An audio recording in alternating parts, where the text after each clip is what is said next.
we're sorry too. Maybe we're apologetic to ourselves. Like, oh my God, I was given this incredible gift of life and I wasted so much of it. Maybe we're apologizing to people around us because we aren't what we could have been. None of us is what we could be, but we can get closer to it though. Like he points out that there's this endless day-to-day shallowness that we're sorry for. The shallowness, the emptiness, the days, it's not endless. They're not endless. I don't know how many days you have left, neither do you. Maybe you have a lot. Maybe today's your last day here. I don't know.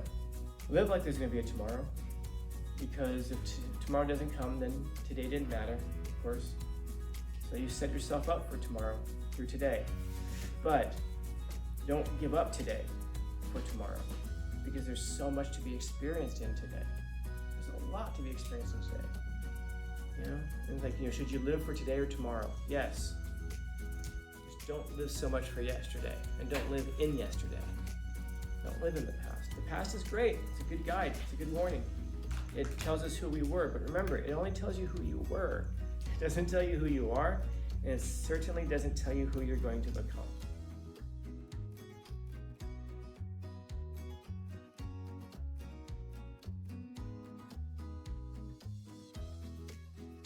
Yes. So we set those monotonous routines up because they work for us. And again, it's a safe place for us. It's a place that we can always go back to when we go experience a little something exciting. Like, it might sound like fun, like, I want to do it my whole life. I want to travel the whole world, my whole life.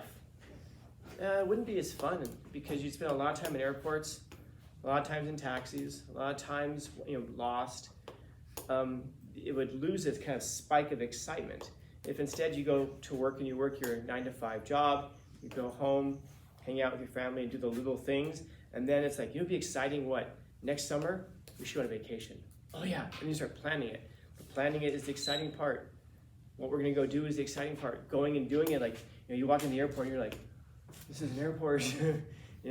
If you're traveling constantly throughout the year, the airport's no big deal. This is why people will say, oh my God, I hate flying. They probably fly a good amount. But really think about it. Why do we hate flying? Oh, because you have to sit in this airplane and then you have to, stand in line. Like, dude, come on. Like, you're taking a trip in a few hours, which would have taken our ancestors months, if not years, to do. Honestly, really think about that. It's 11:20 in the morning right now. We could book a flight for Paris. We could leave here in, if we could get to the airport, we could leave here in an hour. We could be in Paris in 12 hours. A trip that would have taken months, if not years, just, a couple hundred years ago. Forget it, 100 years ago. Would have taken us weeks to make. Now we can just do it. We can be there in 12 hours. But if it's something that you don't do very often, it's kind of like if you go to the beach every day, it's just the beach. But if you go once in a while, it provides those spikes of excitement. And that's what a lot of people live for. How often do we say, oh, thank God it's Friday. God, I walk around the hallways here, I just want to punch teachers in the face because when we don't know what to say to each other, and we don't just have the courage to be who we really are and ignore each other because we don't like each other, we'll walk past each other and be like, it's Friday. Oh yeah, it's Friday. Like, wow, we named the day of the week. And that's supposed to lower the tensions in some way or lower the awkwardness in some way. But what does that mean when we say, oh, it's Friday? It means that, now I get to do what I want to do for the weekend. And normally that's just like sleeping or resting from their past week. And they fall into this monotony of, Monday through Friday, then the weekend, Monday through Friday, then the weekend. And then once in a while, there's a little spike of excitement, which gives them that salt and pepper of life. The point is that, imagine if instead you could understand the monotony of life not as being monotonous, but you can find things throughout that life that are interesting and exciting because it's all around you. But it requires us to pick up our heads and look around and to want. First of all, we have to believe that there's something to be discovered, to believe that there's some exciting thing that we could do or be part of. And then we have to be able to recognize it, and then we have to be willing to do it. It's a lot safer for us to not. And again, most people seek safety. Most people don't seek excitement. Think about something that in your mind you're like, I really want to do this, but you won't do it because it's not safe. And there's a fear like, if I do this, and it doesn't work out, I can never go back to my safe place. I can never go back to that place of safety. There's probably a lot of things like that. I mean, that kind of sits at the center a lot of times of being willing to tell your crush something. Because what if I tell them, now they know, I can never go back to where we were before. You've now lost that place of monotony and that place of safety.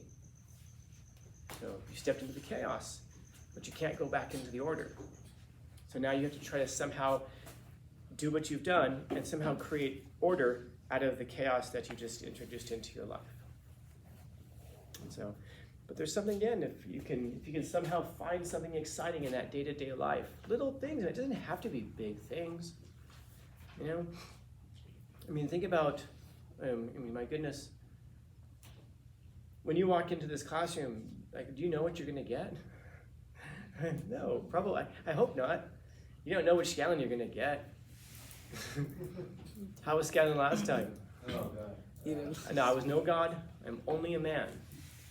Well, what kind of, if Chantel wasn't here, you didn't see it. Not if she's paying attention anyway. Her AirPods in. That's okay, let her sleep. Same person who, by the way, same person who came in here just a few minutes ago screaming about a red apron. Right? Did any of you know that was going to happen? I have no idea that's going to happen. And we could have sat there and been like, oh my God, that's weird. Maybe in some other classroom. But in this classroom, you probably just looked up and said, it's Thursday. Scanlon class. Yeah, Scanlon's class. Something weird, people walk by and like bang on the door and then you just hear the footsteps and they run away. I look up, go back to what I'm doing. Why? It's Thursday. It's just what happens in here. Some of you walked in here and said, oh, Christmas lights. Some of you right now are only noticing the Christmas lights now because I mentioned them and you're like, why didn't you notice Christmas lights? Haven't they always been up? Because every day's Christmas. They've always been up, right? No, they just went up. Oh, okay. Because there's always stuff around, and of course you never know which me you're going to get. By the way, for what it's worth, I don't know which me you're going to get either. I couldn't tell you for a minute to know which me you're going to get. Well, I feel a bit better now. What's that? I feel a bit better now. Yeah, as long as you all know that we're in this chaos together.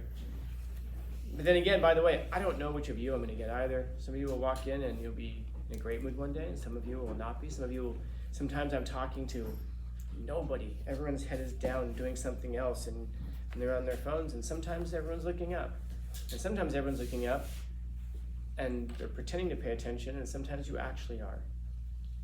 I don't know which you I'm going to get. You don't know which me you're going to get, but that's the thing, is that if you recognize that there's always something to see, that there's always something new to experience, can you ever go back to the monotony once you've introduced chaos into it? Maybe not, but maybe you can learn through experience how to take risks such that you develop a confidence that you can create order out of the chaos that you create when you take chances in your life. You know, like, I'm gonna try this thing. If it doesn't work out, I'm sure I can work it out. I'm sure I can fix it. I'm sure I can make something fly out of it. Yeah. We step in the chaos and try to. Sometimes that's the case, but the problem is when we fall into that monotony, the shallowness of our conversations. That's the thing he's talking about that really leaves us wondering where all that time had gone, because the conversations that we have a lot of times are just superficial. They're shallow. We're afraid of offending people, or we're afraid of exposing ourselves, or we're afraid of being vulnerable, or a lot of times we just don't know what to say, or we don't have anything to say. You know, and so we fill up our conversations with things like, man, it's warm today, isn't it? What the heck's going on, man? It's like 80 degrees in November. Yeah, the weather, huh? I got a hat. Can I tell you guys? I got a cowboy hat. Yeah, I got a cowboy hat. I got a cowboy hat. It's black. I got it. Yeah. Oh, I should totally wear it because it's sunny out. The weather, right? Where'd you get the hat from? Los Angeles. When did you go? Last weekend. You follow? What kind of conversation are we having? We're talking about the weather and hats. Anybody in here give half of a crap about the weather or my hat? No, maybe the hat. Yeah. And maybe the hat because you know there's going to be a story behind it, because you know me. But this is the point, that we often fill up our conversations with shallowness unless we expect something. In other words, unless you expect something interesting to happen. And if you expect there to be a great story, there's probably going to be. If you expect something interesting to happen, something interesting probably will. We go through life so often with our heads down, such that even if something exciting did happen, we wouldn't notice it if we weren't looking for it. There are just incredible wonders out there. I'm sure I've talked about it before. You take a little kid to the beach, and they walk, whatever, 2 years old, however old this is, and they walk like little baby gorillas. They walk towards the water and they'll stop and they'll look for their parents. Their parents will be behind them, and they'll walk towards the water. And this is the first time in their whole entire lives they've ever stepped out into an ocean. And we'll be standing there just like, go! We've done it hundreds, if not thousands of times. Yeah, we'll be recording it because we don't want to miss this one opportunity, which we're missing because we're recording it. And then they can back up, and then they'll laugh, or they'll go in the water will be cold, so they'll laugh and they'll back up. Oh, it's cold, And then they step out there, and then they get knocked down by a wave. It's the first time they've ever been knocked down by a wave. They don't know if they're going to live or die. They don't even know what dead is yet. But somehow they'll scramble to their feet, and some kids will laugh, some kids will freak out. Meaning that every time they encounter something in life, it's the first time they've ever encountered it. The problem isn't that. The problem is that when you get old and you say things like, I've seen it all. I've seen it all. I've been to this beach 1,000 times before. This beach is my peaceful place. How can it be if you recognize the chaos under the water?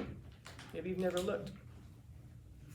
But whatever your monotonous place is, it's good to go back to have a place to recharge. But also to recognize the incredible, how many things in life do you feel like you've experienced 1,000 times before, but you've never stepped into the same ocean twice, man? You've never walked into this classroom twice and had things set up exactly as they are today. Every day before I leave, I move some things around. There's small things. It's not going to change your life. It's not going to change your world to know what they are. But my point is just that I tell you every day that it's there, and yet a lot of times we won't even notice it. How much more do we miss when we don't realize how much changes? But those things those opportunities are there. How much could you possibly change the monotony of your own life? Dramatically. What would it take? I don't know, a conversation, a recognition that you haven't stepped into that ocean before, taking a chance that you are afraid to do, or I'm not saying you should jump out of an airplane without a parachute, but there's lots that you could be doing. And the thing is that we say it, and you don't need me to tell you this. You already know that this is all true. This is what we tell ourselves. We know this to be the case, but we don't really believe it until we do it. And it's this last part right here that always gets me. And we're sorry that it's all gone. It's like we're apologetic to I don't know who we're sorry to. Maybe we're apologetic to ourselves. Like, oh my God, I was given this incredible gift of life and I wasted so much of it. And I don't know who we're apologizing to except for ourselves. Maybe we're apologizing to people around us because we aren't what we could have been. None of us is what we could be, but we can get closer to it though by recognizing the opportunities that are there. But he points out that there's this endless day-to-day shallowness that we're sorry for. The shallowness, the emptiness, the days, it's not endless. They're not endless. I don't know how many days you have left, neither do you. Maybe you have a lot. Maybe today's your last day here. I don't know. But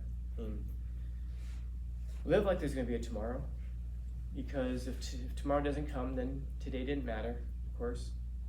So you set yourself up for tomorrow through today. But don't give up today for tomorrow, because there's so much to be experienced in today. There's a lot to be experienced in today. And it's like, should you live for today or tomorrow? Yes. Just don't live so much for yesterday, and don't live in yesterday. Don't live in the past. The past is great. It's a good guide. It's a good warning. It tells us who we were, but remember, it only tells you who you were. It doesn't tell you who you are, and it certainly doesn't tell you who you're going to become.